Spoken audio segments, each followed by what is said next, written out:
Sebenarnya ada yang paling mudah dari semua kalimat ini. Kita ingin menyelamatkan wajah kita di hadapan Allah. Ketika kita ditanya, hei polisi, hei ustaz, hei presiden, hei panglima, hei kapolri, hei siapapun engkau, ketika firmanku diinjak-injak orang, dihinakan orang, Al-Quranku dibakar orang, lalu engkau tidak membelanya, apa yang pantas untuk? Kira-kira kita jawab yang pantas untuk kita surga atau neraka? Masya Allah, na'udzubillahi min zalik. Itulah saudaraku, mengapa kita hadir di tempat ini. Itu jawaban orang yang paling bodoh di permukaan bumi, cuma sekedar mau menyelamatkan dirinya, wajahnya dari siksa Allah Subhanahu wa ta'ala. Tapi lebih mulia daripada itu adalah bagaimana bukan sekedar menjaga dalam pengertian jangan dibakar orang, adalah bagaimana memuliakan isi alam ini, manusia ini agar hidup berakhlak, agar dunia ini bisa dikelola dengan baik sehingga melahirkan kemanfaatan. Tapi kalau kemudian di tengah-tengah kedamaian Indonesia yang beragam ini ada orang yang mau memancing kerusuhan, itu jauh di sana di Swedia. Kira-kira kalau dia di sini kita apa ya? Kata Al-Mukarram Ustadz Ibnu Abdul Aziz, disebutkan dalilnya, dipenggal kepalanya. Seorang anak membunuh ayahnya, ditikamnya, mati, berdarah-darah. Lalu berita ini sampai kepada Rasulullah. Ditanya oleh Rasulullah, mengapa kau bunuh ayahmu dengan begitu kejam dan sadis? Ya Rasulullah, dia menghina Islam di depanku. Aku tidak sanggup menahan kemarahanku ya Rasulullah. Tahu bagaimana sikap Rasulullah? Rasulullah diam, Rasulullah senyum, tidak menyalahkan dan tidak menghukum orang itu. Apa yang terjadi di India, seorang hakim menghina Al-Quran, menghina Islam, menghina Nabi.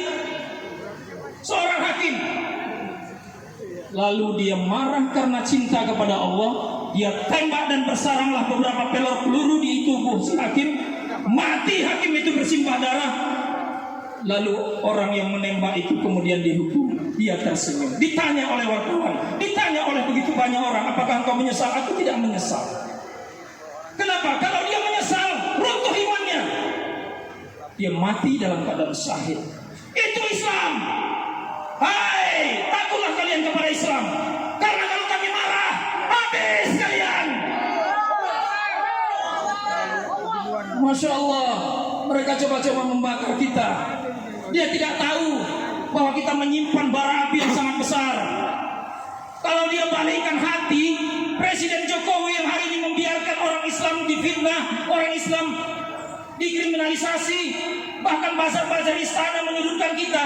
Allah balikkan hati Presiden Jokowi, Allah balikkan pikirannya sebagaimana Allah balikkan hati-hati orang-orang yang dulu murtad, orang-orang yang dulu menghina Islam, tapi kemudian dia menyesal, dia kemudian masuk Islam. Betapa banyak contohnya.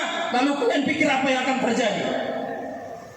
Ketika seorang Jokowi tiba-tiba berpaling hati dan pikirannya dari membiarkan Islam diinjak-injak orang di Indonesia ini, lalu kemudian dia katakan tangkap semua penghina Islam.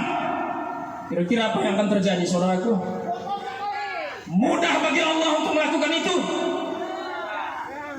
Ya muqallibal qulub, tsabbit qalbi ala dinik. Allah mudah membolak-balik hati orang. Hati-hati kita.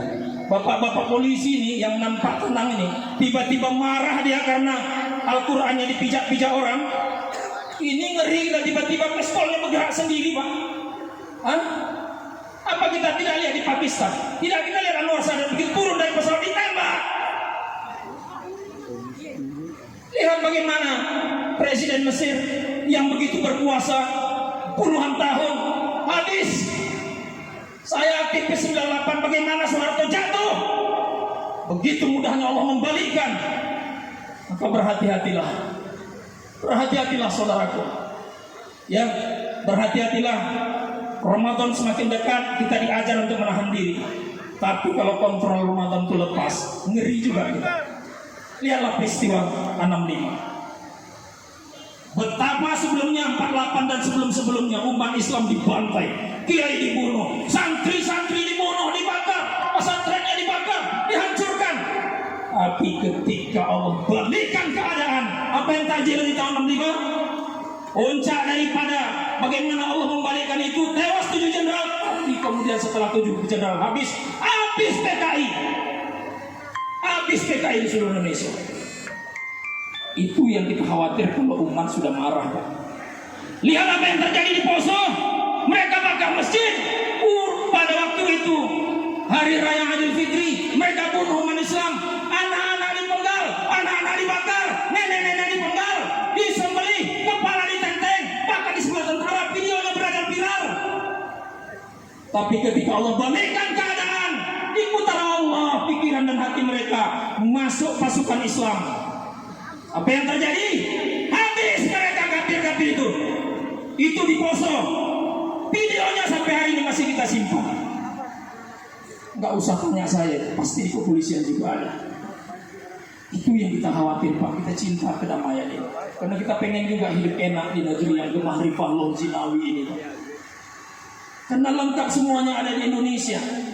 Betapa kita mendambakan hidup tentram damai. Toto tentram terkora harjo. Dan kemudian kita juga ingin hidup damai dengan semua itu. Bukan dengan keadaan seperti ini.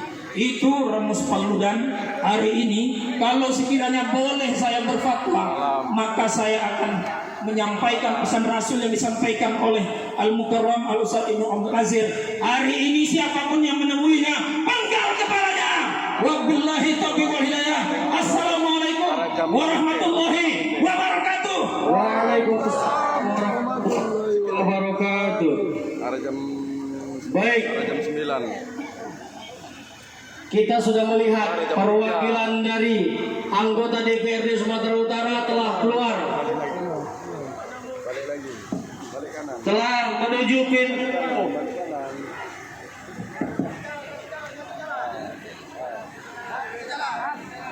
Baik, kasih jalan ya kawan-kawan.